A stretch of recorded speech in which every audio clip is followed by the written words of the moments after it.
เอาไปออกอากาศผ่านทางสถานีวิทยุเพื่อการศึกษาและพัฒนาอาชีพ Radio Network FM 99.50 เมกะเฮิรตซ์ของวิทยาลัยเทคนิคกฟผแม่เมาะทุกวันศุกร์ในเวลา 8 โมงเมื่อเจ้าเป็นต้นไป และเอาไปออกผ่านทางเพจของมูลนิธิธีระปัญโยตลอดจนถึงFacebook ของอาตมาภาพพระสาธิตธีระปัญโยซึ่งท่านผู้ฟังสามารถไปติดตามรับฟังย้อนหลังไป Copy ลิงก์ไปคัดลอกลิงก์เอาไปส่งเอาไปแชร์ให้กับญาติธรรมทั้งหลายได้ยินได้ฟังกันได้แถมตัวท่านผู้ฟังวันนี้เฮาปะกันในบรรยากาศปลายร้อนต้นฝนเพราะว่าณขณะเวลานี้ใกล้เข้าสู่ฤดูฝนนะฮะก็จะมีฝนโปรยปลายมาพ้องในช่วงฤดูกาลนี้แล้วก็ในวันเสาร์วันอาทิตย์ที่ผ่านมาโดยเฉพาะวันที่25เดือนเมษายนเฮาก็ได้มาร่วมกันสะเก้าดำหัวครูบาอาจารย์พระสงฆ์นักจัดรายการวิทยุหลายรูปหลายตนหลายองค์ที่วัดบรรพตสถิตก็เป็นดีม่วนดีงันแล้วก็มีญาติโยมหลายผู้หลายคนให้หอมกันมาอาตมาภาพก็เอาปัจจัยที่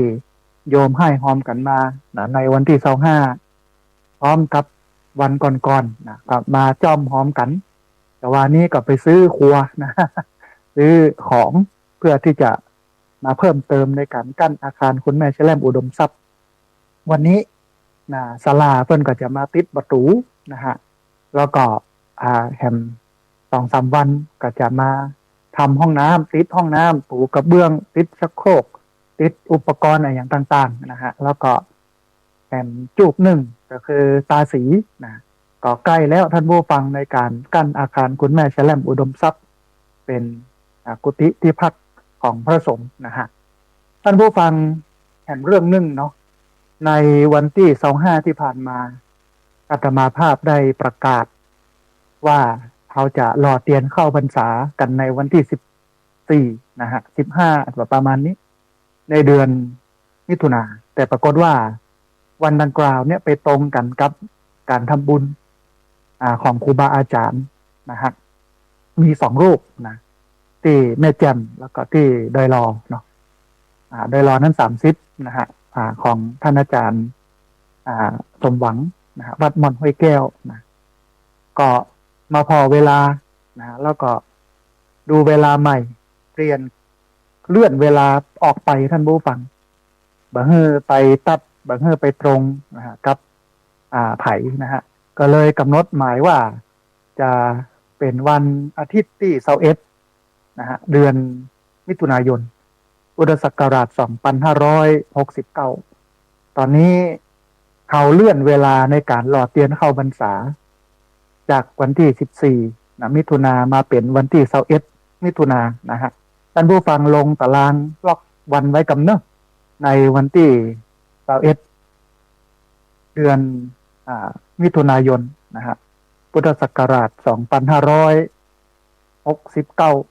เขามีนัดหมายกันมาหล่อเตียนเข้าพรรษาที่พักสงฆ์สถาบันธรรมาภิวัตรบ้านศพเตินตำบลศพปากอำเภอแม่เมาะจังหวัดลำปางนะฮะอันนี้ก็แจ้งให้กับญาติโยมที่ติดตามรับฟังรายการได้รับทราบเดี๋ยวจะทำสคริปต์ทำสปอตออกมาประกาศเอ่ยกันไปอย่างเงี้ยนะฮะอันนี้คือข่าวบุญแรกในวันที่21เดือนมิถุนาซึ่งเป็นวันอาทิตย์เอาก็มาหล่อเตียนกันญาติโยมจะเอาหงตาลมาเลี้ยงอาหารน้ำดื่มขนมผลไม้ก็เจริญพรมาร่วมบุญกันนะฮะแถมข่าวหนึ่งท่านผู้ฟังตะวันนี้มีลูกศิษย์ลูกหาญาติโยมผู้ติดตามรับฟังรายการจากในอำเภอแม่เมาะเนาะเพิ่นมาแวะหาพอดีตะวันนี้ไปซื้อของก็เลยบ่ได้อยู่ต้อนรับนะเพิ่นก็เอาซองปัจจัยทิ้งไว้นะฮะ มีแม่ยอดเรือนวงคำนะแล้วก็ลูกหลานเปิ้นร่วมทำบุญเป็นการน้ำกาไฟตลอดจนถึงคุณโยมระเด่นนะชื่นจิตนะฮะสองท่านนี้ แต่ว่ามาก็บ่ได้ปะกันสักกรรมพอดีอาตมาภาพไปซื้ออุปกรณ์เอามาต่อมาเติมห้องนะฮะก็เลยบ่ได้ปะกันสักกรรมข่าวหนึ่งท่านผู้ฟังตอนนี้ทางมูลนิธิธีระปัญโยก็เปิ้นขอเชิญร่วมทำบุญเพื่อสนับสนุนกิจกรรมเผยแพร่พระพุทธศาสนาส่งเสริมการศึกษาและพัฒนาสังคมของมูลนิธินะฮะท่านที่ประสงค์จะร่วมทำบุญสนับสนุนกิจกรรมเผยแพร่พระพุทธศาสนาส่งเสริมการศึกษาและพัฒนาสังคมกับมูลนิธิธีระปัญโยก็สามารถร่วมทำบุญได้ที่ธนาคารกรุงไทยชื่อบัญชีมูลนิธิธีระปัญโยนะฮะหมายเลขบัญชี5,590,392เป็นธนาคารกรุงไทยชื่อบัญชีมูลนิธิธีระปัญโยหมายเลขบัญชี5,590,392นะฮะเนื่องจากมูลนิธิเนี่ยเพิ่งตั้งขึ้นเมื่อวันที่9พฤศจิกายน2567ยังบ่สามารถที่จะออกใบอนุโมทนาบัตรเพื่อนำไปลดหย่อนภาษีได้ต้องรอแหมสักปี2ปีนะฮะจึงจะสามารถออกใบอนุโมทนาบัตรให้กับญาติโยมเอาไปลดหย่อนภาษีได้อันนี้ก็แจ้งให้กับท่านผู้ฟังทั้งหลายได้ทราบนะท่านใดอยากจะร่วมทำบุญกับมูลนิธินะซึ่งเป็นมหากุศลนะท่านผู้ฟังในบักกี้วันนี้ก็จะพิมพ์หนังสือธรรมะออกมา1เล่มนะฮะออกมา5,500 เล่มพอดีว่าในปี2569เนี่ยมันเป็นปีในการครบรอบการปฏิบัติธรรมของคณาจารย์เจ้าหน้าที่นักศึกษามหาวิทยาลัยเชียงใหม่นะแล้วก็ตลอดระยะเวลาในการจัดโครงการ20 ปีเนี่ยเปิ้นก็นิมนต์อาตมาภาพไปบรรยายนำญาติโยมปฏิบัติศีลปฏิบัติธรรมกันมาตลอด20 ปีแต่ทีนี้บกองครบรอบ20 ปี2 ทศวรรษนะฮะอาตมาก็มานั่งคิดว่าก็น่าจะมีหนังสือนะเล่มน้อยๆนะฮะเอาไว้แจกให้กับบรรดานักปฏิบัติธรรมก่อนนะแล้วก็คนที่สนใจนะทั่วไปนะก็สามารถมาเอา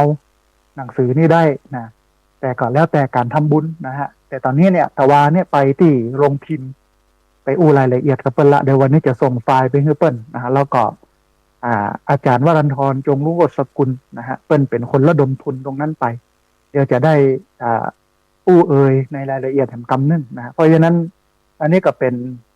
งานบุญที่ต่างมูลนิธิกำลังเคลื่อนอยู่หลังจาก พิมพ์หนังสือแล้วก็จะมีการแจกถุงยังชีพอย่างต่างๆโดยเกื้อกูลต่อญาติโยมที่ผ่านมาแจกรถเข็นวีลแชร์ท่านผู้ฟังให้กับคนพิการส่งละอ่อนเฮียนหนังสือนะซึ่งตอนนี้ก็ยังส่งอยู่เนี่ยเป็นกิจของสงฆ์ที่เกื้อกูลต่อสังคมนะเพราะฉะนั้นท่านผู้ฟังท่านใดอยากจะร่วมทำบุญเนาะสามารถร่วมทำบุญได้ที่ธนาคารกรุงไทย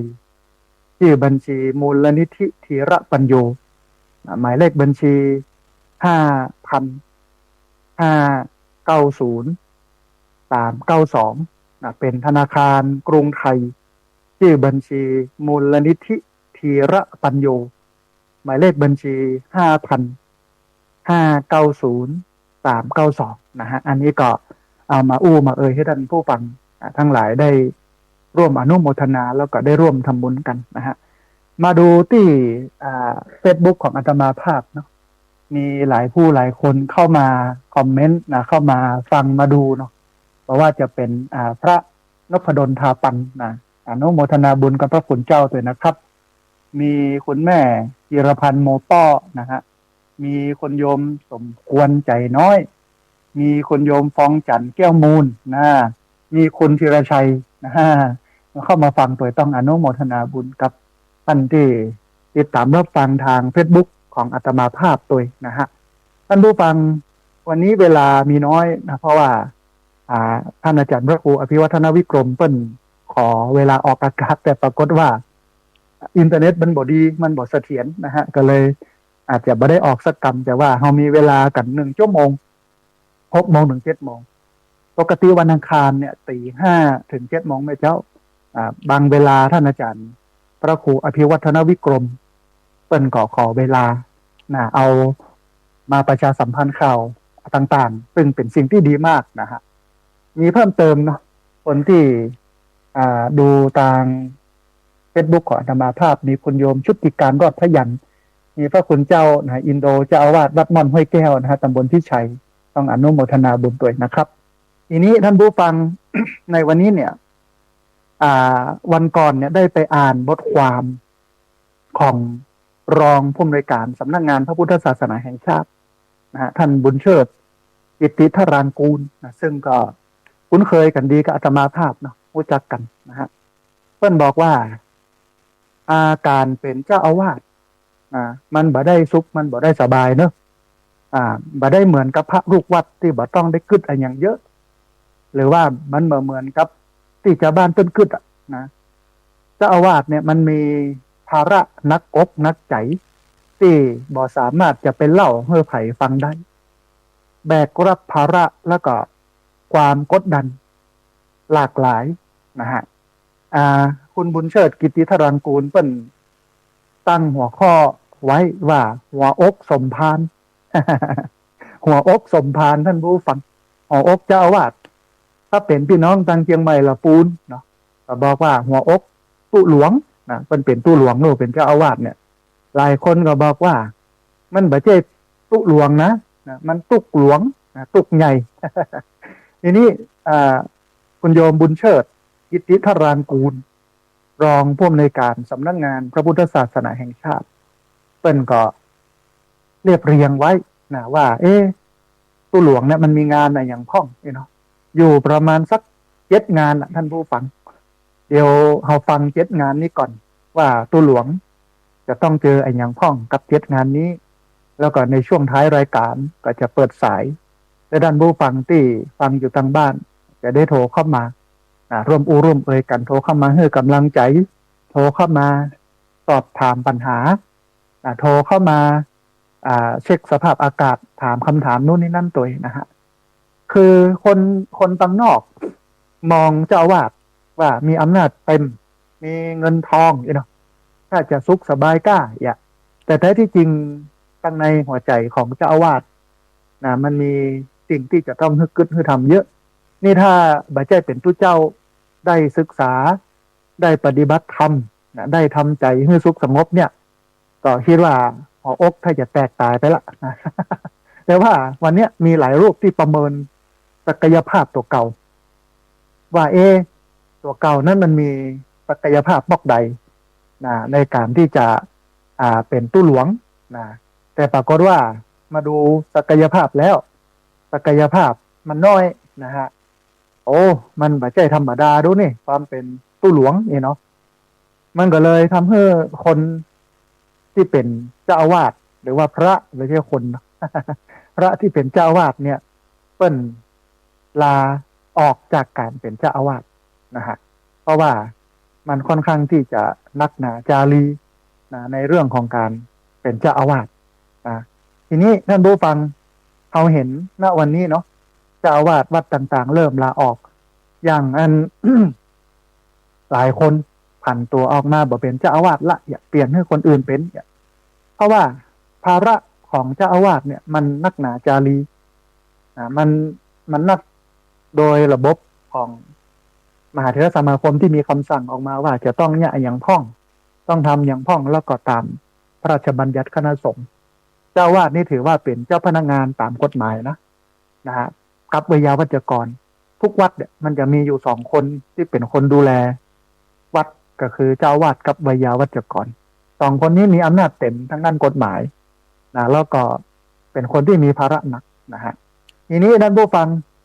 คุณบุญเชิดกิตติธารางกูลต้นบอกว่าหัวอกสมภารตู้หลวงหรือว่าเจ้าอาวาสนั้นมักมีภาระนักกกที่บ่สามารถที่จะ ไปเล่าให้ใครฟังได้หรือว่าคนภายนอกเนี่ยอาจจะมองไม่เห็นเพราะว่าสังคมมักจะหันเจ้าอาวาสเนี่ยในภาพลักษณ์อย่างหนึ่งมีอำนาจปกครองนะแต่เบื้องหลังการบริหารจัดการนั้นมันมีความกดดันที่ชาวบ้านอาจจะกึดบ่ออกเว้นไว้แต่เป็นคนที่ใกล้วัดใกล้วาเป็นคนที่เข้าวัดเข้าวาสนิทสนมคุ้นเคยกับวัดวาหรือว่าเป็นคนอุปถัมภ์อุปถากวัดวาเนี่ยถึงจะหูนะฮะคุณบุญเชิดกิติธารางกูลรองผู้อำนวยการสำนักงานพระพุทธศาสนาแห่งชาติเป็นก็เรียบเรียงมาเป็นข้อได้อยู่ประมาณสัก7 ข้อนะฮะพอเรามาพอทีละข้อท่านผู้ฟังแล้วก็อธิบายกันเนาะเพื่อเกิดความเข้าใจนะฮะสิ่งหนึ่งซึ่งเป็นข้อแรกที่เจ้าอาวาสจะต้องเจอก็คือการแบกภาระค่าใช้จ่ายภายในวัดอันนี้คือสิ่งแรกเลยท่านผู้ฟังชาวบ้านเนี่ยมักคิดว่าวัดนั้นมันมีรายได้จากการบริจาคหรือว่าจากการทำบุญแต่ความเป็นจริงเนี่ยวัดส่วนใหญ่บ่ได้มีรายได้ประจำท่านผู้ฟังเจ้าวาดเนี่ยหลายวัดต้องเครียดนะเรื่องค่าน้ำเรื่องค่าไฟตอนนี้เครียดเรื่องค่าไฟเพราะว่าค่าไฟขึ้นนะฮะแล้วก็เครียดเรื่องค่าน้ำมันก็ขึ้นจะไปไหนมาไหนต่างๆเนี่ยนะรวมไปจนถึงค่ารักษาอาการสถานที่ที่มันทรุดโทรมไปตามกาลเวลาจะต้องบูรณะปฏิสังขรณ์ซ่อมแซมเนี่ยงาการในวัดเต็มเบอร์ก็ต้องตัดนะต้องให้มันเป่งนะให้มันสะอาดอันหากเงินทำบุญบ่มากพอหรือว่าบ่พอใจเจ้าวาดต้องเป็นคนวิ่งหาหรือว่าแบกความรับผิดชอบนี้ไว้เองอันนี้คือความตุกอันแรกของเจ้าอาวาสในเรื่องของการใช้จ่ายถ้าเป็นวัดที่คนเข้าหลายมีสิ่งศักดิ์สิทธิ์นะที่สถาปนากันว่าศักดิ์สิทธิ์นะมีพระพุทธรูปมีเจดีย์นะอันนี้ของพุทธนะอันนี้เป็นของพุทธนะฮะแต่หลายวัดเนี่ยนะเจ้าอาวาสก็กึศในเชิงของเป็นพุทธพาณิชย์เอาท้าวเวสสุวรรณนะเอาอย่างพวกที่มันนอกศาสนานะที่มันบ่ใช่พุทธแท้คือพระพุทธรูปเจดีย์หรือพระอริยสาวกรูปปั้นพระอริยสาวกเอาอันอื่นเข้ามาเนี่ยมุมหนึ่งมันก็เสี่ยงต่อการผิดหลักศาสนาแต่มุมหนึ่งใจมันก็ต้องใช้ตังค์นะมันก็ต้องใช้ตังค์แต่ว่ามันผิดเนาะแต่ว่าต้องทำอย่างเงี้ยท่านผู้ฟังเพราะนั้นอันแรกคือเจ้าวาดนั่นแบกรับค่าใช้จ่ายภายในวัดคือคนบอกหูก็บอกหูว่าเปิ้นจ่ายอย่างพ่องหันก็ตอนเปิ้นฮับโอ้พระป่ากฐินมาฮับมาแต่บ่ไปพอกล้าใช้จ่ายเปิ้นว่าเปิ้นเอาไปจ่ายอย่างพ่องจ่ายกล้าอย่างใดพ่องอย่างตะวาเนี่ยไปซื้อครัวที่โกลบอลที่อันไทยวัสดุก่อสร้างลำปางกดก็น้อยเดียวนะท่านผู้ฟังเสี่ยงเป็น10,000ปลายเกือบ20,000เนี่ยนี่คือภาระของเจ้าอาวาสคือแบกภาระค่าใช้จ่ายภายในวัดลักๆก็คือค่าไฟลักๆก็คือค่าน้ำนะฮะรองลงมาก็คือค่าบูรณะปฏิสังขรณ์ศาสนวัตถุต่างๆภายในวัดพระเนรในวัดที่จะต้องดูแลนะฮะเจ็บเป็นเย็นไข้ต่อประปาแตกโน่นนี่นั่นอย่างสัปปะตัดโยมตัดหญ้านี่คือภาระที่เจ้าอาวาสจะต้องแบกภาระนี้ไว้ภาระที่2หรืออันที่2ท่านผู้ฟังเจ้าอาวาสนั่นต้องเป็นคนกลางในความขัดแย้งเจ้าอาวาสต้องรับบทเป็นผู้พิพากษาในวัดทั้งเรื่องความขัดแย้งระหว่างพระลูกวัดด้วยกันนะมันอยู่ด้วยกันนักหลายโลกมันก็ธรรมดามีกระทบกระทั่งมีการเป็นห้องว่าปะฝีมือกันพ่องธรรมดานะฮะเพราะว่ามันมาจากร้อยป่อปันแม่10,000สถานที่แสนวิธีเลี้ยงแล้วก็บทเก่าบทใหม่ฝึกดีบทดีมันก็ต่างกันนะฮะมันบ่ได้เรียบเปียงเหมือนกันหมดทุกคนมันก็ธรรมดาที่จะมีความขัดแย้งภายในวัดนะทุกวัดนะฮะอาจจะมากจะน้อยหรือว่าเจ้าวัดจะจัดการอย่างไรนะฮะหรือนอกจากจะขัดแย้งภายในวัดระหว่างพระกับพระแล้วเนี่ยความขัดแย้งระหว่างชาวบ้านชุมชนของชาวบ้านที่เป็นขัดแย้งกันซึ่งบางครั้งตัดสินไปทางใดทางหนึ่งมันก็ มีคนพอใจเนาะว่าฝ่ายนี้ถูกฝ่ายที่เปิ้นฝ่ายนึงเปิ้นไม่ได้รับความเป็นธรรมเนี่ยนะเปิ้นก็จะลำบากนะฮะเปิ้นก็บอกค่อยชอบตุเจ้าละไม่ค่อยชอบหน้าตุเจ้าเริ่มแก้ไขความขัดแย้งในหลายวัดตอนนี้อย่างวัดพระสิงห์ท่านอาจารย์พระครูโสพลปริยัติผู้ช่วยเจ้าวาดวัดพระสิงห์วรมหาวิหารเปิ้นก็เปิดเป็นศูนย์ไกลเกลี่ยภายในวัดของกระทรวงยุติธรรมนะพยายามจะไกลเกลี่ยนะฮะปณีประนอมยอมความอย่างเงี้ยนะฮะอันนี้อันหนึ่งนี่คือความเป็นคนกลางในความขัดแย้งแต่ถ้าเป็นสมัยตะก่อนเนี่ยความศรัทธาของพุทธศาสนิกชนมีอยู่สูงมากเวลาไปเคลียร์กันที่วัดเนี่ยเจ้าวาดบ้าใดอย่างสืบสวนสอบสวนด้วยความเป็นธรรมมันก็หับฟังตามนั้นแต่บเดียวนี่มันได้ละท่านผู้ฟังล่าตามล่านี่จะมาตีหัวตุ้เจ้า จะมาเอาบอกกุยมาใส่งีบตุ้เจ้าเนี่ยบเดียวนี่นะคือใจคนมันห่างเงินจากศีลจากธรรมลูกท้ายที่สุดก็ต้องไปแจ้งตำรวจในการจัดการอย่างเงี้ยนะอันนี้ก็คืออันที่สองเป็นคนกลางในความขัดแย้งนะฮะอันที่สามเจ้าวาดนั่นต้องเป็นคนรองรับความหวังที่หลากหลายเจ้าวาดนะต้องเป็นคนที่รองรับความคาดหวังที่หลากหลายท่านผู้ฟังสังคมเนี่ยคาดหวังให้พระต้องเป๊ะคาดหวังต้องให้พระนั้นปฏิบัติตามพระธรรมวินัยอย่างเคร่งครัดแต่ในคณะเดียวกันเองเนี่ยก็ต้องตัวใจชาวบ้านในงานพิธีกรรมต่างๆหากเข้มงวดนักล้ำไปชาวบ้านก็จะหาว่าดุหากว่าหย่อนยานไปก็โดนตำหนิว่าบ่น่าเลื่อมใสนะมันเป็นเส้นบางๆนะอย่างอาตมาภาพเนี่ยยึดถือหลักธรรมหลักวินัยของพระพุทธเจ้าซึ่งคนที่เปิ้นบ่เคยศึกษาบ่เคยเรียนรู้หลักเหล่านี้ชาวบ้านทั่วไปเปิ้นก็บ่ฮู้บริบทของบ้านนอกคอกนาเปิ้นก็เห็นพระต้องมาสวดต้องเห็นพระมาอย่างนั้นอย่างนี้แต่พอเฮาปฏิบัติตัวแหมตามหนึ่งซึ่งมันเป็นทางที่มันถูกต้องนะเปิ้นก็แปลกหูแปลกตาเปิ้นก็บอกว่าอันนั้นมันบ่ใช่พุทธอันนั้นมันใช่พุทธเด้อนะยังโหไปเลยทั้งที่เฮาเนี่ยเอาของดีแต้ๆเนี่ยนะเอามาฮื้อเปิ้นแล้วก็เนี่ยผิดแผกไปกับวัฒนธรรมประเพณีที่เปิ้นทำมาซึ่งเฮาดูแล้วบางเรื่องบางอย่างของวัฒนธรรมประเพณีเนี่ยมันดึงลมมันดึงโยมไปลุมันดึงโยมออกจากพุทธศาสนาไปเยอะแล้วเฮาก็ตัดตอนโน่นนี่นั่นออกเนี่ยนะเปิ้นก็บอกว่ามันแปลกนะฮะมันก็บัดเป็นไปตามความคาดหวังของโยมแล้ววัดอาตมานี่เข้มข้นใครจะเอาเหล้าเอายามากินไม่ได้นะฮะจะไปจัดงานให้คนมากินเหล้าเมายาแห่พระป่ากฐินเมากันอาจารย์บ่มีบ่ทำแบบนั้นนะฮะพยายามจะบ่เอาวัดเป็นบาร์บ่เอาศาสนาเป็นบ่อนแล้วก็เวลามีงานอะไรอย่างที่จัดที่สำนักอย่าบ่มีดนตรี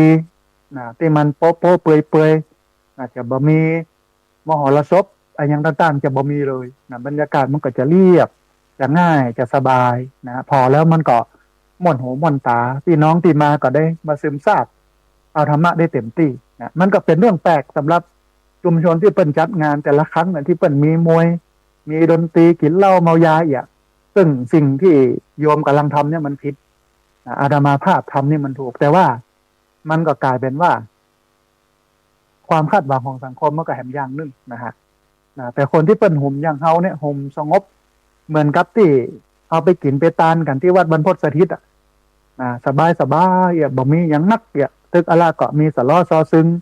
มีซอเหียเป็นมาละอ่อนละเด็กมาซอมันก็ม่วนกันเป็นอย่างแต่ว่าเจ้าบ้านเปิ้นก็คาดหวังมวยมีกะ ดนตรีอันนั้นอันนี้มีกะกินเหล้าเมายาซึ่งมันคนละอย่างกันนะฮะอันนี้คือพระเจ้าเนี่ยต้องรองรับความคาดหวังที่มันหลากหลายแต่ว่าต้องยึดหลักธรรมวินัยเป็นตัวสำคัญนะฮะเพราะว่าเขาเกิดจากธรรมวินัยเป็นพระได้เนี่ยก็เป็นพระเพราะธรรมวินัยถ้ามารักษาธรรมวินัยความเป็นพระมันก็มีนะฮะอันนี้ก็คือข้อที่สามข้อที่สี่ฮะปัญหาการจัดการคนท่านผู้ฟังที่เจ้าอาวาสที่ว่าสมภารหรือว่าเจ้าอาวาสจะต้องปะก็คือปัญหาการจัดการคนพระลูกวัดที่มาจากหลากหลายพื้นที่ บางรูปมาบวชเพื่อพักพิงหรือว่ามีปัญหาทางพฤติกรรมเจ้าวาดต้องปกครองดูแลเหมือนพ่อดูแลลูกที่ขุมยากที่สุดเพราะว่ามีอำนาจในการไล่ออกได้ง่ายๆหากบ่มีอำนาจในการไล่ออกแต่ว่าจะไล่ออกได้เนี่ยก็ต่อเมื่อเปิ้นทำผิดวินัยในการจัดการคนในวัดเจ้าวาดก็ต้องดูพฤติกรรมแบ่งการแบ่งงานให้เปิ้นทำโน่นนี่นั่นสมัยที่ อาตมาภาพเป็นพระเป็นเนนเนาะดีอย่างหนึ่งที่เราไปอยู่ในสังคมที่เปิ้นเข้มข้นในเรื่องของการฝึกหัดปฏิบัติตัวเก่าต้องตื่นเช้า ต้องอ่านหนังสือต้องทำความสะอาดเป็นวรรคเป็นเวรที่ไหนทางใดที่เปิ้นมอบหมายให้เฮากับไปเนี่ยตามนั้นถึงเวลาเฮียนกับมาเฮียนถึงเวลาบิณฑบาตกับบิณฑบาตถึงเวลาสอนก็สอนอย่างเงี้ยถ้าวัดจัดระบบแบบนี้ให้ดีเนี่ยคนในวัดมันก็พัฒนาไปเรื่อยเรื่อยเรื่อยเรื่อยนะฮะแต่ถ้าบอกพัฒนาบวชมาแล้วมาอยู่บ่ดอกบ่ได้เนาะต่างคนต่างอยู่ในกุฏิไถกุฏิมันวัดกับบ่ทำนะถึงเวลาก็กิจนิมนต์กับปากันออกไปนะมีคน พระมาทำหน้าที่เป็นพระจัดการกิจนิมนต์เนาะมันก็ห่มกับเรื่องกิจนิมนต์อย่างเดียว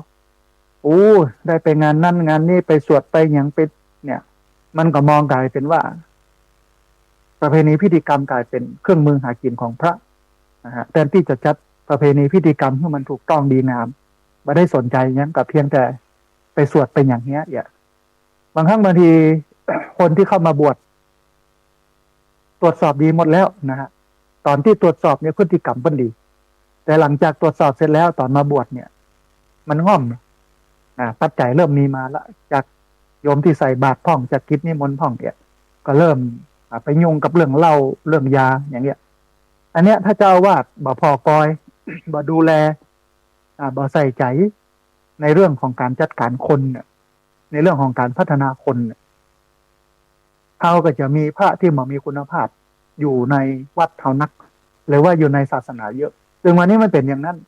เนี่ยเมื่อกี้วันเนี่ยนะฮะหันข่าวที่เปิ้นไปลู่ศพพระเจ้าเนาะแล้วก็คนที่มาลู่เนี่ยไปทำพินัยกรมพินัยกรรมโน่นนี่นั่นหลายคนก็บอกว่าเฮ้ยมันบ่ใช่เรื่องแล้วเนี่ยเป็นพินัยกรรมที่มันจะถูกต้องก็บ่ถูกต้องก่อเนาะแล้วก็ไปดูว่าเปิ้นก็เอาศพครูบาอย่างต่างๆไปไว้ให้หมดนี่เนาะตอนที่เปิ้นป่วยครูบาป่วยเนี่ยเปิ้นเข้าไปซัพพอร์ตหรอจ่ายการนั้นการนี้แล้วก็เขียนพินัยกรรมอันเนี้ยมันก็เป็นเรื่องของพุทธพาณิชย์กินกับศพนะฮะซึ่งมันบดีเนี่ยมันก็มีมาหลากหลายแล้วก็หลังๆมาเนี่ยท่านผู้ฟัง18มงกุฎเข้ามาบวชมาจุว่าหากินโดยเฉพาะในสายปลุกเสกสถาปนาตัวเองเป็นครูบาเนาะใส่ผ้าแดง ใส่มานับบักคำเกี่ยวหมากซวกไม้เต้าปลุกเสกทำพิธีแต่ถ้าไปดูครูบาต้นกุ๊กของครูบาคือครูบาเจ้าศรีวิชัยเนี่ยครูบาศรีวิชัยเปิ้นถือศีลนักแน่นกินเจเปิ้นปรารถนาพุทธภูมิเปิ้นปฏิบัติดีปฏิบัติชอบซึ่งในส่วนปฏิบัติตัวเองแล้วก็มานำชาวบ้านปฏิบัติแต่ครูบาสมัยนี้เป็นพุทธพาณิชย์หากินกับเงินกับเหรียญกับพระกับปุจจาเตียนเนี่ยแล้วก็ได้ตังมาแล้วก็ไปเนี่ยอย่างที่มันเพลินเบิ้นเบ้อตลอดจนถึงขณะที่ทำอยู่เนี่ยก็มองทุกอย่างเป็นเรื่องเงินหมดอันนี้คือปัญหาเพราะนั้นเริ่มต้นมันก็ต้องอยู่ที่เจ้าอาวาสต้องจัดการภายในวัดอย่างวัดอนามาภาพเนี่ยมันมีปุจจาเตียนบ่ทำนะฮะมันมีสืบชะตามันมีอย่างที่มันเป็นอิทธิฤทธิปาฏิหาริย์เน้นแต่เรื่องสอนคนเน้นแต่เรื่องของการจัดการปัญหาเรื่องคนนะฮะตอนนี้ก็ เอานักเรียนโรงเรียนผู้สูงอายุมาก็เป็นปีที่9แล้วนะแล้วก็จะเปิดกันในวันที่6พฤษภาเดือนหน้าเนี่ยเริ่มละปิดเทอม2 เดือนมีนาเมษา10 เดือนเรียนนักเรียนก็เกือบ70-80นะฮะเดือนละ2 ครั้งมันก็อยู่กันไปฝึกกันไปพัฒนากันไปแต่ถ้าบ่ได้พัฒนาเนี่ย มันก็อยู่อย่างเงี้ยกิเลสมันก็หนาอย่างเงี้ยถ้าได้พัฒนาไปแต่ละเตื้อ กิเลสมันก็จะบางลงนะฮะอันเนี้ยเจ้าวาดจะต้อง จัดการปัญหาคนนะแห่มัน เจ้าวาดนั่นจะต้องโดดเดี่ยวในตำแหน่งอันนี้เป็นข้อที่ห้ามันโดดเดี่ยวในตำแหน่งอย่างใดท่านผู้ฟังนะหลายคนก็บอกว่ายิ่งสูงยิ่งหนาวยิ่งตำแหน่งสูงเนี่ยยิ่งหาเพื่อนคู่คิดยากเพราะว่าต้องรักษาการปกครองจะไปปรึกษากับพระลูกวัดนักก็บ่ได้จะระบายให้ชาวบ้านฟังก็ดูบ่สำรวมเปิ้นก็เลยมีความเครียดนะที่สะสมไว้อย่างยาวนานนั่นเป็นสมภารมันยากแต่เป็นสมภารที่ครองใจคนนั้นได้นั้นมันยากกว่าเป็นเจ้าอาวาสมันยากแล้วนะถ้าเป็นเจ้าอาวาสที่ครองใจคนนั้นมันยากยิ่งกว่าหลังๆมาเนี่ยเอาหันการไล่ผู้เข้าออกวัดออกวาเนาะเป็นเจ้าอาวาสมาเอานะอย่างนั้นอย่างนี้อย่าชาวบ้านเพิ่นมาเอาหลายที่เจ้าอาวาสมรณภาพเพิ่นก็เอาพระที่อื่นมาเป็นเจ้าอาวาสแทนแต่แท้ที่จริงเนี่ย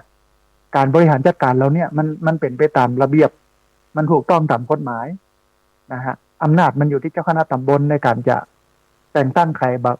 ใครก็ได้นะพระรูปไหนก็ได้ที่เพื่อนเห็นว่าพอใจได้เนี่ยหรือว่าดีมาเป็นเจ้าอาวาสแต่ว่าชาวบ้านในพื้นที่เพิ่นก็ไม่ยอมรับเพราะว่าบ่เคยมาอยู่เลยเนี่ยมันก็ยังเป็นปัญหาปวดหัวให้กับเจ้าอาวาสนะฮะอันนี้คือความโดดเดี่ยวในตำแหน่งเป็นหัวหน้าจะไปปรึกษาลูกน้องลูกพระลูกวัดมันก็ไม่ได้เดียวกับความเคารพนับถือมันก็ไม่อยากเพราะฉะนั้นเจ้าอาวาสก็เลยโดดเดี่ยวมันเหมือนกับคำอู้ที่บอกว่ายิ่งสูงยิ่งหนาวนะฮะแถมข้อหนึ่งท่านผู้ฟังสังฆสังคมเจ้าอาวาสนั้นเป็นตำแหน่งพระสังฆาธิการซึ่งนอกจากจะต้องดำรงตนตามพระธรรมวินัยแล้วก็กฎหมายบ้านเมืองแล้วเจ้าอาวาสนั้นยังต้องปฏิบัติตามระเบียบมติประกาศคำสั่งของผู้บังคับบัญชาโดยเคร่งครัดเพื่อให้ความเรียบร้อยมันเกิดขึ้นในสังฆมณฑลเจ้าอาวาสนั้นมีกฎมีระเบียบที่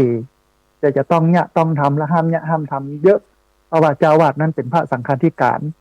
แถมมิติหนึ่งเจ้าอาวาสเป็นเจ้าพนักงานตามกฎหมายในช่วงหลังๆเนี่ยเขาจะหันเจ้าอาวาสหลายวัดถูกจับศึกเยอะพอไปเกี่ยวข้องกับการทุจริตเงินเมื่อทุจริตแล้วบ่ได้เป็น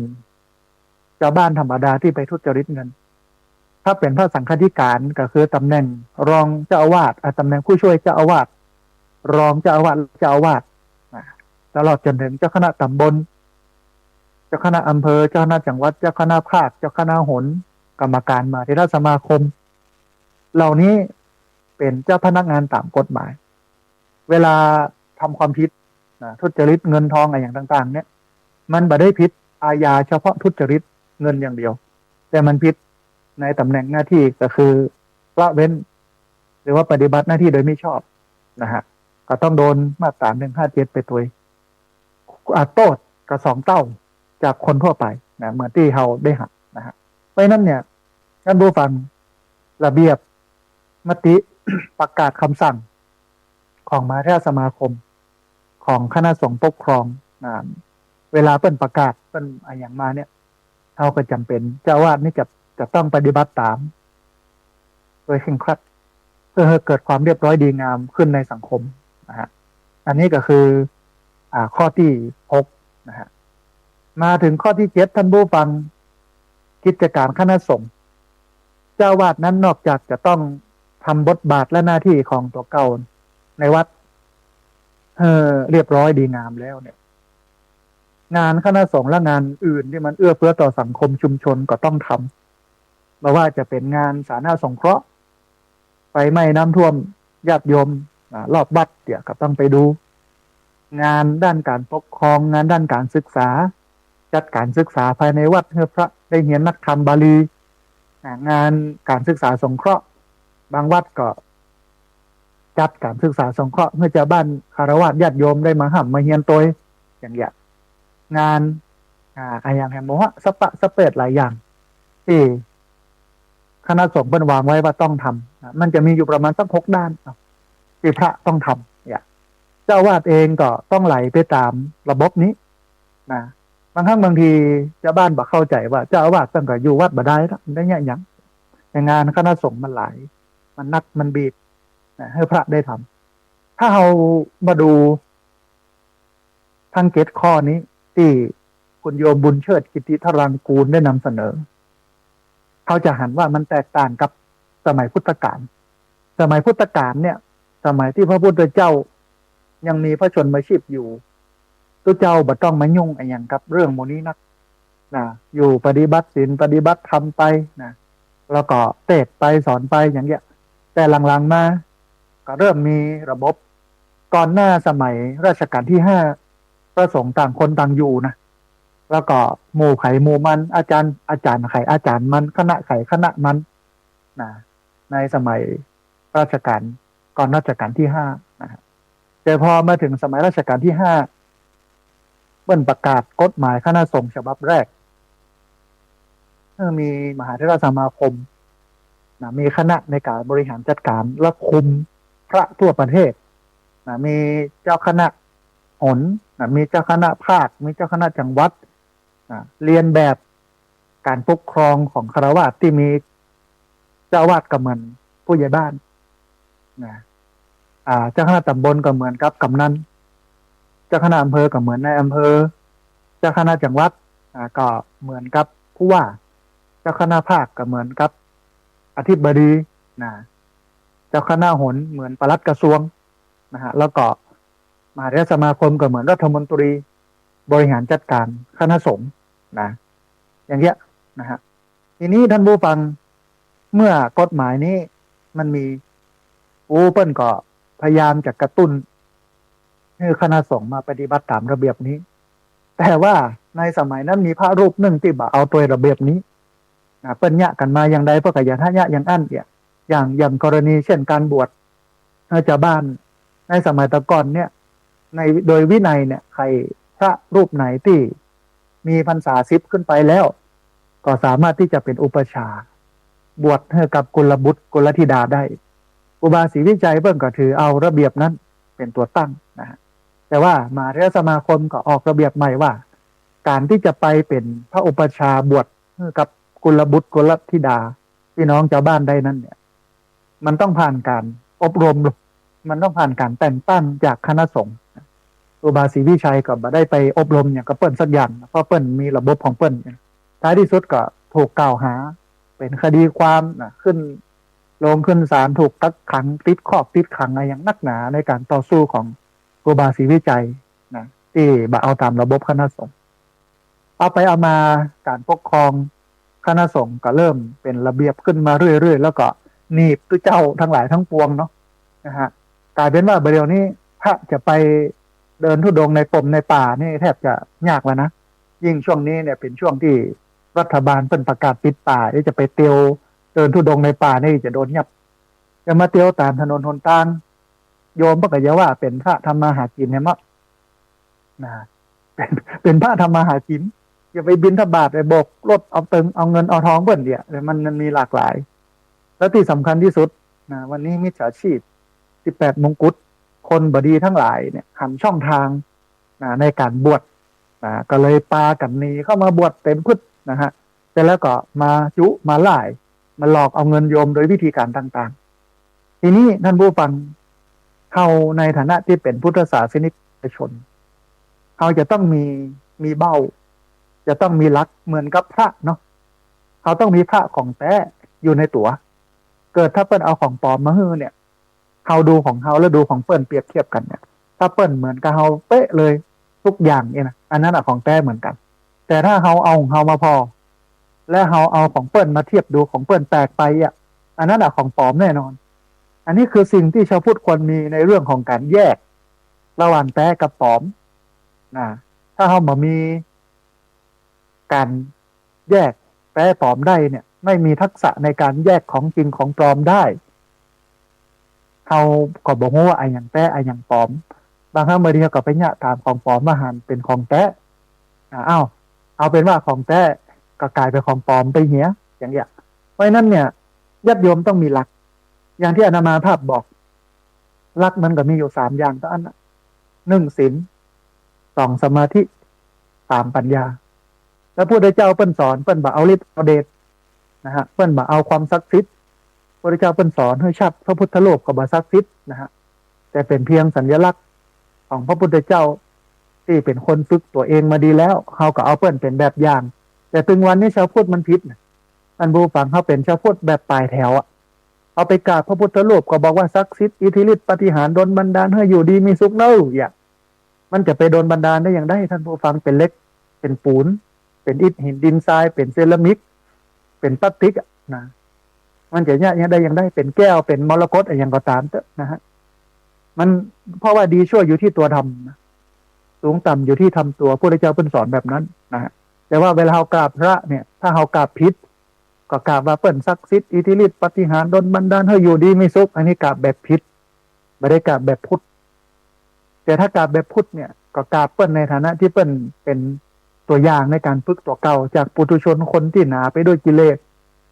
ฝึกไปจนกลายเป็นอริยชนนะวิธีการฝึกก็คือเอาศีลมาปฏิบัติเอาสมาธิมาปฏิบัติเอาปัญญาคือการหันกุยานตามความเป็นจริงคือการหันการเกิดขึ้นหันการตั้งอยู่หันการดับไปหรือว่าหันสิ่งทั้งหลายนั่นเป็นอนิจจังความบ่มั่นบ่เที่ยงทุกขังความทนอยู่ในสภาพเดิมได้ยากอนัตตาบ่ใช่ตัวบ่ใช่ตนบ่สามารถที่จะบังคับบัญชาได้อันนี้คือกราบของแท้นะคือกราบถูกต้องแต่เฮาลองมาพอตัวเก่าค่ะท่านผู้ฟังเฮากราบผิดมาเมินกราบว่าพระศักดิ์สิทธิ์อิทธิฤทธิ์ปาฏิหาริย์เหมือนกับทุกเจ้าพระสงฆ์ก็เหมือนกันจะเอาศักดิ์สิทธิ์ที่ไหนมาท่านผู้ฟังก็เข้าโรงพยาบาลเหมือนกันเนี่ยนะป่วยเจ็บเป็นยันไข้ก็ตายเหมือนกันนั่นเป็นธรรมดามากเลยแล้วเปิ้นก็มีตุกของเปิ้นแต่ละคนก็มีตุกของแต่ละคนเปิ้นก็ไม่ได้ไปฮื้อไปเปิ้งพระเจ้าก็สอนว่าอัตหิอัตโนนาโถตนแลเป็นที่พึ่งของตนถึงวันนี้เฮาเนี่ยผิดคำสอนของพระพุทธเจ้าผู้ฟังเอาไปเนี่ยเกินคำสอนของพระพุทธเจ้าอันอย่างที่เปิ้นบ่ได้สอนก็เอาอย่างกรณีเรื่องของวัดเนี่ยกดครอบเอารูปเคารพสักการะอันอย่างไว้เต็มวัดหมดพระพุทธเจ้าก็บ่ได้สอนแบบนั้นนะอันนี้คือสิ่งหนึ่งที่เฮาปาศาสนารู้บ่ได้รู้เพราะอันอย่างรู้เพราะพฤติกรรมและการกระทำของเฮานะฮะเพราะฉะนั้นเนี่ยเฮาจำเป็นจะต้องเข้าใจพุทธศาสนาและทีเนี้ยมาเข้าใจหัวอกของเจ้าอาวาสเนาะณยุคนี้สมัยนี้วัดมันแตกต่างจากเดิมไปเยอะนะฮะเดิมทีเนี่ยวัดในสมัยพุทธกาลเนี่ยเปิ้นมีโยมดูแลใส่ใจอย่างงดต้องการอย่างพระบอกเปิ้นก็ดูแลอย่างทั้งหมดแต่วันนี้มันบ่ใช่ทุกคนต่างมีภาระของตัวเองมันจะมาว่างเพื่อพระได้ใจเนี่ยมันเป็นเรื่องที่ยากมากเลยนะแล้วมันก็จะเหลือคนนึงก็คือวิยาวัจกรเท่านั้นที่จะให้พระได้ใจนะฮะแล้วงานของมันก็หลากหลายแล้วสังคมมันพลวัตมันหมุนไปตั้งหน้าเรื่อยๆความแปลกใหม่ของสังคมอย่างที่มันแบบเคยเกิดก็เกิดขึ้นมาความทันสมัยของเทคโนโลยีมันเข้ามามันทำให้ความเป็นอยู่ของพระเนี่ยมันเริ่มมาเหมือนเดิมก็คือไม่ได้เป็นนักปฏิบัติธรรมอยู่ในที่สงบวิเวกมันก็ต้องไปสังสรรค์ไปปะทะกับสังคมไปเจอผู้คนหลากหลายพระเองเนี่ยก็จำเป็นจะต้องมีสตินักกว่าเปิ้ลมีสมาธินักกว่าเปิ้ลและที่สำคัญที่สุดเจ้าอาวาสที่จะต้องมีคือความอดทนอาตมาภาพเห็นลงพระเดชพระคุณท่านเจ้าคุณภาวนาธรรมอภิรัตน์วัดร่ำเปิงเปิ้ลมีความอดทนสูงเวลาสอบอารมณ์หรือว่ามีญาติโยมมาหามาเล่าเรื่องนั้นเรื่องนี้ให้ฟังอย่างอันอย่างอีนะโอ้เปิ้ลก็ฟ้ามนะ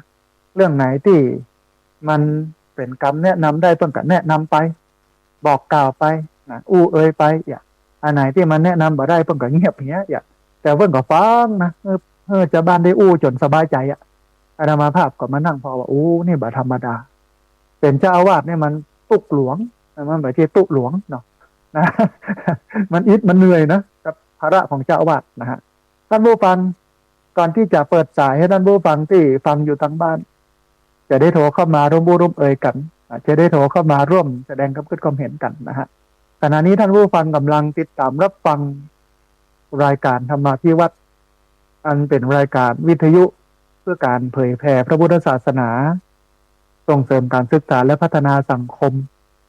รายการนี้รับผิดชอบโดยอาตมาภาพพระสาธิตธีระปัญโย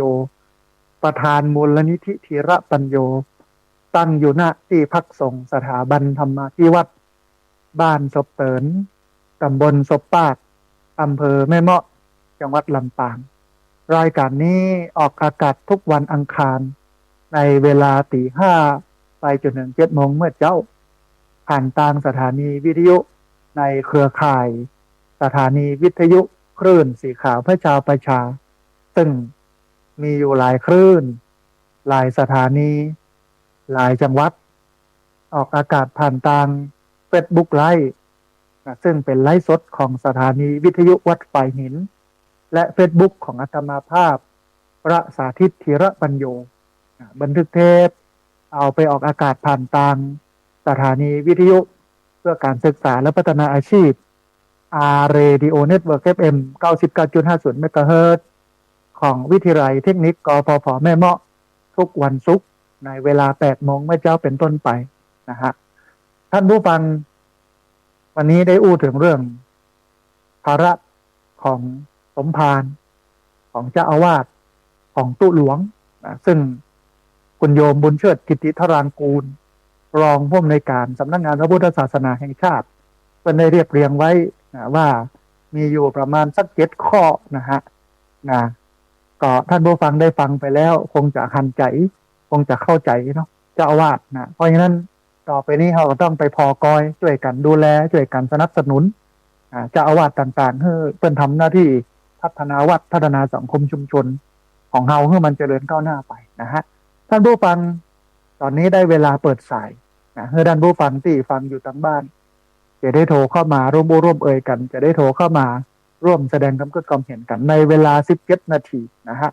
เรียนเชิญเจริญพรท่านผู้ฟังเนอะโทรเข้ามาที่เบอร์ 064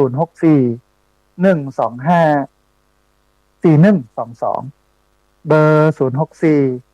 125 4122 เรียนเชิญเจริญพรได้โทรเข้ามาร่วมเอ่ยกันพอดีมีสายเข้ามาสายหนึ่งเดี๋ยวรับสายนี้ก่อนเพิ่นอย่าว่าอย่าใดพ้องเจริญพร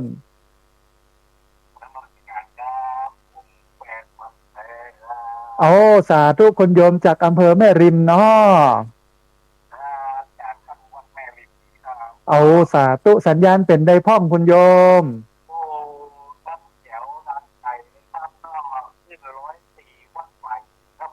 โอ้สาธุวันนี้ออกรายการขวายน้อยเพราะว่าท่านอาจารย์พระครูอภิวัฒนวิกรมเปิ้นใช้เวลาไปส่วนหนึ่งเนาะเป็นอย่างครับผมฟังตลอดเลยครับโอ้สาธุอนุโมทนาบุญกับคุณโยมที่ติดตามรับฟังแล้วก็โทรเข้ามาให้กำลังใจเนอะเจ้าอาว่าจะเป็นอย่างไรเพื่อนดูอย่างไรดังเพื่อนเพื่อนเพื่อนกำลังใจเจ้าอาว่าสาธุเขาก็ด้วยต้องมาช่วยกันกำจูดูแลกันนะโยมเนาะครับว่าต่างๆเนี่ยเราทำหน้าที่ของความเป็นพุทธศาสนิกชนนะสาธุอนุโมทนาบุญกับคุณโยมก็ใหญ่ขึ้นเรื่อยๆเนาะตอนนี้เดี๋ยวอาจจะสัก 2-3 วันนี้อาจจะต้องลงน้ำแล้วเพราะว่าอากาศมันร้อนจะได้รับฝนตกเนี่ยก็บ่เป็นหยังใช่แห้งแล้งเยอะเลยแต่ว่ามันบ่เป็นหยังนะเพราะว่ามันติดแล้วมันเป็นแล้วเนาะอย่างนั้นดูแลมากๆเลยครับใช่ใช่อนุโมทนาบุญกับคุณโยมเนอะสาธุได้กำลังใจจัดหนักอนุโมทนาสาธุนะคุณโยมจากแม่ริมเชียงใหม่โทรเข้ามาให้กำลังใจกันเรียนเชิญเจริญพรนะท่านผู้ฟังเนอะที่เบอร์ 064 125 4122 เบอร์ 064 125 4122 พอดีมีสายเข้ามาสายหนึ่งเดี๋ยวรับสายนี้ก่อนเพื่อนจะว่าอย่าได้พ้องเจริญพรกับว่าจะเจ้าด้านอาจารย์เด็กเที่ยววันศิลปะที่อัปโนกับเจ้าวางเสมอ6 โมงมาแล้วนะเจ้าเข้าฝ่ายหน่วยวันนี้แท้ใช่วันนี้มาขวายน้อยเนอพอดีท่านอาจารย์พระครูอภิวัฒนวิกรมเปิ้นขอใจเวลาในการออกอากาศเนาะนะฮะนักกีฬาคือว่าโดย2 จางเจ้าโอ้สาธุอนุโมทนาบุญกับคุณโยมเจ้านี่เนี่ยเอากิจของสงฆ์นี่ต้องอย่างท่านพระอาจารย์ว่านะเจ้าสาธุอนุโมทนาบุญกับคุณโยมที่โทรเข้ามาให้กำลังใจกันเนอะจากบริษัทจากส สาธุอนุโมทนาบุญนะคุณโยมจากบ้านสีเตี้ยนะบ้านพงละปูนบ้านศรีลาพรแถวนั้นเยอะนะฮะท่านผู้ฟังเรียนเชิญเจริญพรเนอะที่เบอร์0641254122เบอร์0641254122พอดีมีสายเข้ามาสายหนึ่งเดี๋ยวครับสายนี้ก่อนเพิ่นอย่าว่าอย่าได้พ้องเจริญพรกับอาจารย์นะคะอาจารย์ อ๋อสาธุแม่คำนวณเจ้าซ้อนเมืองปานลำปางเนาะอาจารย์ของพี่มุ้งนี่ เมื่อเจ้านี้ออกประมาณ6 โมงโยมแม่ก็ดีท่านอาจารย์พระครูอภิวัฒนวิกรมเพิ่นขอใช้เวลา1 ชั่วโมงกับแบบนี้นะนี่กับเทพลองลองก่อฉลองที่ว่าอยู่แต่มันนนทบุรีนะอ๋อพอดีพระอาจารย์เพิ่นบอกว่าคลื่นมันบอกค่อยดีนะเพิ่นว่าตะกี้นะสัญญาณบอกค่อยดีผมก็เลยเข้าอู้เลยบ่ได้ก็เลยเปิดเทปกินนะพอดีตะวาเปิ้นโทรมาประสานมาว่าผมขอใจเวลา1 ชั่วโมงเนอะเอากะโอ้ดีใจก็เพราะว่าครูบาอาจารย์เปิ้นขอใจอาจจะประกาศข่าวอะไรอย่างต่างๆเนี่ยเนาะนะฮะแต่ปรากฏว่าอันคลื่นเปิ้นบ่ดีมันก็เลยอันออกลำบากเนี่ยอย่างนี้เนาะแต่ว่าเมืองปานนี่ชัดเจนนี่เนาะแม่เนาะเมืองปานนี่ชัดเจนดีนะชัดเจนดีเจ้าผมนะคะเปิดไฟได้มาฟังได้มาอย่างก็ยังดีเนาะอย่างนั้นฟังหนักยูนเจ้าสาธุอันหันใจเจ้าอาวาสนะทุกวัดเขาหน้าตาการแต่การจู้แต่การวัดว่าอารามอย่างเอาก็ต้องช่วยกันกำช่วยกันจูไปเนาะแม่เนาะเจ้าหันใจเจ้าเข้าใจอยู่เจ้าสาธุอนุโมทนาบุญกับโยมแม่เนอะเจ้าสาธุเจริญพรญาติโยมที่ดูทางไลฟ์สดใน Facebook ของอาตมาภาพตอนนี้น่าจะดับไปแล้วเพราะว่าไฟหมดนะโทรศัพท์ดับนะฮะโทรเข้ามาดีกว่าที่เบอร์0641254122เบอร์0641254122พอดีมีสายเข้ามาสายหนึ่ง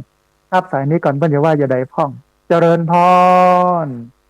ไม่สาเจ้าอาจารย์ในฟังอยู่เนิ่นจ้า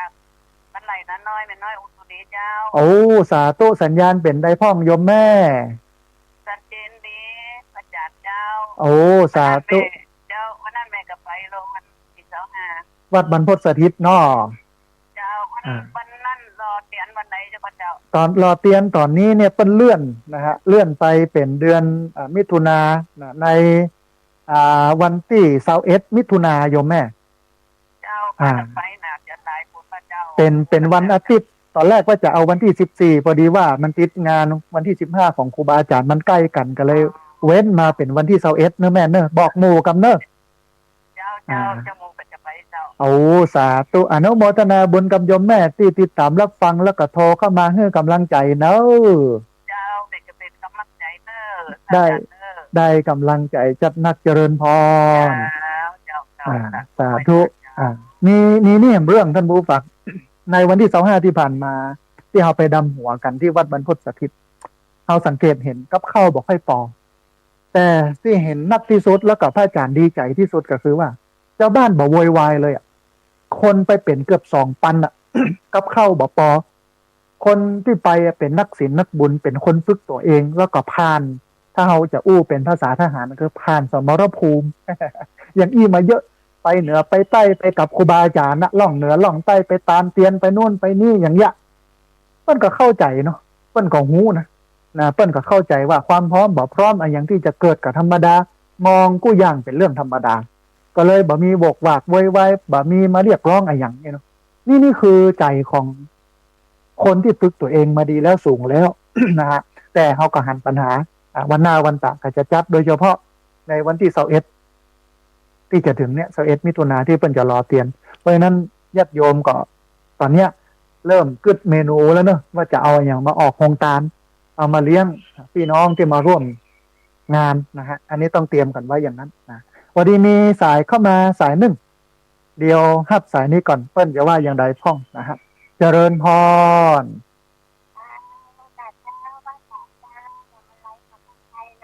เอาสาธุโยมแม่สัญญาณเป็นใดพ้อง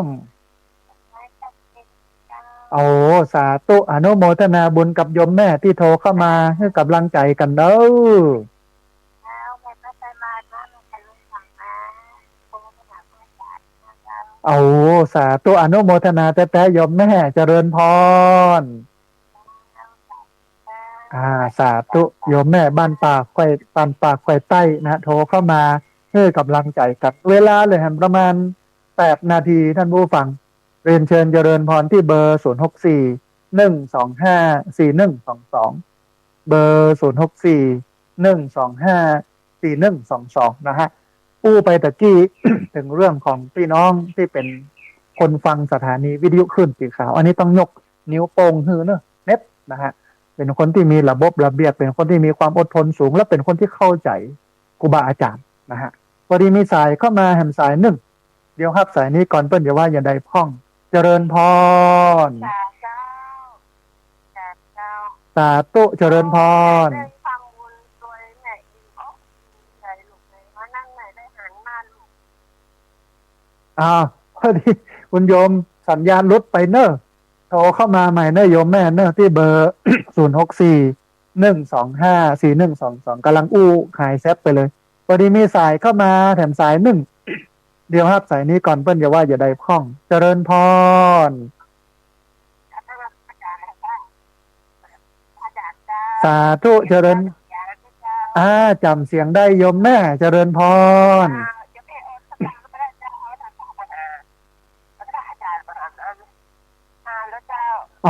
สาธุ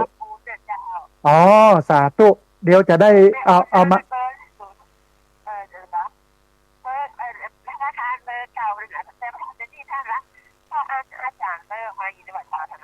มันมี2 อันโยมแม่ของวัดกับของมูลนิธิถ้าเป็นงานสังคมเนี่ยจะใช้มูลนิธิแต่ถ้าเป็นวัดเนี่ยจะใช้ของวัดโยมแม่จะไม่โอนไปเบอร์แล้วเหรอเป็นเจ้าแขกบนเนี่ยคือรวมไปทำบุญตัวเองทีละกั้นอาคารเนาะโยมแม่เนาะ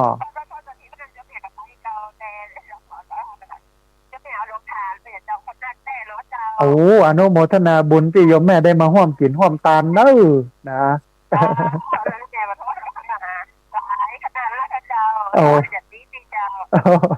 สาธุโยมแม่สาธุเจริญพรสาธุนะแม่เทียนแก้วหนองยางนะฮะได้ติดตามรับฟังกันมาตลอดนะแล้วก็ได้ร่วมทำบุญกันมาสนับสนุนการกั้นอาคารที่พักสงฆ์สถาบันธรรมภิวัตรอาคารคุณแม่แชล่มอุดมทรัพย์นะฮะก็ตอนเนี้ยกำลังสร้างนะฮะวันนี้ศาลาเพิ่งก็จะมาติดประตูนะแล้วก็มาพอห้องน้ำปัจจัยก็มาเรื่อยๆนะท่านผู้ฟังเนอะนะเพราะว่าต้องใจเยอะอยู่นะฮะพอดีมีสายเข้ามาแห่งสายหนึ่งเดี๋ยวรับสายนี้ก่อนเปิ้ลอย่าว่าอย่าใดพ้องเจริญพรเอาสาธุแม่จันเรือนใสเวียงตะการสันปะตองเชียงใหม่เนาะสุมาตัวแม่เพราะว่าคนฟังกันนักกันหลายโยมแม่นะวันนั้นเป็นได้พ่อแม่ไปสะเก้าดำหัวครูบาอาจารย์วัดบรรพตสถิตเต็มอกเต็มใจบุญเข้าได้กินไม่ได้กินก็จะมันเถอะเนี่ยเป็นใจของคนขึ้นสีขาวนะนี่นะเพราะว่าโยมแม่นี่เป็นเก้าเป็นกุ๊กอยู่มาตั้งแต่เมื่อนานผ่านเปล่าแล้วนู่นนะรุ่นแรก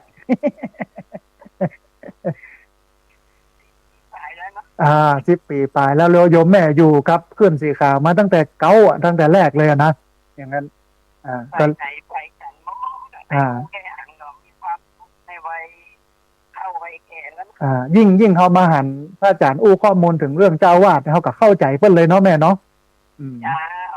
มันมีความตุกอย่างนักอยู่ในฮันเตเปอร์กับจัดการได้ดีนะถึงว่ามันอะไรออกมาดีแบบนี้เนาะอย่างนั้นอนุโมทนาบุญกับแม่จันเรือนใสเนอะ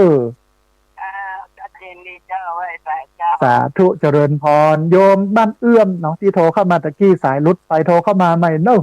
ที่เบอร์0641254122เบอร์0641254122เจ้าอาวาสมีภาระที่จะต้องแบกภาระค่าใช้จ่ายในวัดต้องเป็นคนกลางในความขัดแย้งต้องรับฟังต้องรองรับความคาดหวังที่มันหลากหลายต้องจัดการเรื่องคน แล้วมีความโดดเดี่ยวในตำแหน่งนะมีระบบระเบียบข้อบังคับเยอะแล้วก็มีกิจกรรมคณะสงฆ์ทำหลากหลายเงินเดือนก็น้อยนะแต่เจ้าอาวาสเพิ่นก็สู้เพื่อญาติโยมอันนี้ต้องอนุโมทนาบุญด้วยพอดีมีสายเข้ามาทำสายหนึ่งเดี๋ยวรับสายนี้ก่อนเพิ่นจะว่าจะได้พ่องเจริญพรเอาสาธุแม่สุแก้วคำอ้วนสารปีเชียงใหม่เนาะ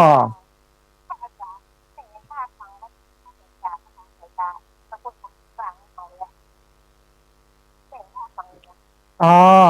มันจะเป็นอย่างใดพ่องไงเนาะพอดีเวลามันน้อยอยู่แม่เดี๋ยวอาจจะต้องไปเป็นอาทิตย์หน้าเนาะนะได้เดี๋ยวฟังอาทิตย์หน้าเนาะแม่เนาะสาธุอ๋อบ่เป็นหยังไผจะว่าได้ก็ว่าเปิ้นก็ปากมาอยู่ที่เปิ้นโลก เอาก็ยาวของเฮาไปอืม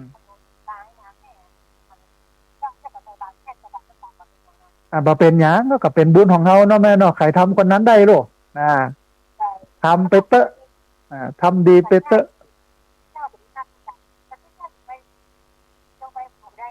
ยุคสมัยมันเปลี่ยนไปละโยมแม่ยุคนี้มันก็จำเป็นต้องใจเนาะอย่างนั้นได้โยมแม่เดี๋ยวรออันอาทิตย์หน้าเนาะแม่เนาะได้สาธุอันแม่สุแก้วคำอ้วนประเด็นที่สำคัญว่าเราใส่บาตรเอาอันสตังค์ไปใส่บาตรไม่ใช่เอากับเข้านะมันจะดีบ่ดีอย่างใดเนาะโอ้เรื่องนี้น่าสนใจเดี๋ยวเขามากันในติดหน้ากันแล้วกันตอนนี้เวลาเหลือ2 นาทีญาติโยมที่โทรเข้ามาแล้วบัดติดพอเข้ามาแล้วบัดได้รับสายและใครที่อยากจะโทรเข้ามาก็เจริญพรเนอะพอดีมีสายเข้ามาสายหนึ่งเดี๋ยวรับสายนี้ก่อนเพื่อนจะว่าอย่าได้พ่องนะฮะเจริญพรเจริญพรสาธุโยมแม่ฟังจากที่ไหนแม่ก็เป็นโยมแม่บ้านแค่ดอนตาโอ้สาธุสัญญาณเป็นได้พ่องโยมแม่สัญญาณดีค่ะรับฟังแต่เช้าจนถึงอย่างนี้เลยโอ้สาธุอนุโมทนาบุญกับโยมแม่ที่ติดตามรับฟังบัลละบลืมกันเนอะเป็นละบลืมจะทำมายากมากพอดีเปิ้นโทรกันนักกันหลายโยมแม่ต้องขอสุมาภัยตัวเนอะนะเอาเดี๋ยววันที่ว่าวันซื้อนี่ไม่ได้ไปเช้างานว่านะเดี๋ยวไปแล้วต่างงานไปละโอ้สาธุเดี๋ยววันที่21โยมแม่มาปะกันนั่นต้องวัฒนากับเปิดเอาวิทยุไปให้เป็นแจกโดยโยมแม่เคยทำที่วัดเอาแต่ก่อนเนาะเดี๋ยววันที่21มาปะกันเนอะแม่เนอะสาธุโยมแม่เจริญพรสาธุแม่น้องไบร์ทน่ะ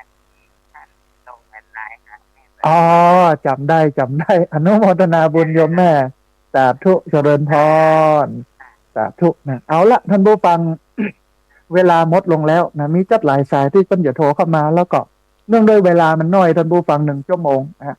ก็ได้สาระพอสมควรเขาได้เข้าใจเจ้าอาวาสเนาะต่อไปนี้ วัดไผ่วัดมันเนอะมาดูแลกันเนอะอย่าไปละเจ้าอาวาสให้เปิ้นงอมเปิ้นเหงานะท้ายที่สุดนะก็อยากจะเชิญชวนท่านผู้ฟังได้มาร่วมบุญกับมูลนิธิธีระปัญโยซึ่งได้ก่อประโยชน์ให้กับสังคมนะฮะท่านผู้ฟังสามารถร่วมทำบุญได้ที่ธนาคารกรุงไทยชื่อบัญชีมูลนิธิธีระปัญโยหมายเลขบัญชี5,590,392 นะฮะก็สามารถไปร่วมทำบุญกันได้วันนี้รายการธรรมาภิวัตร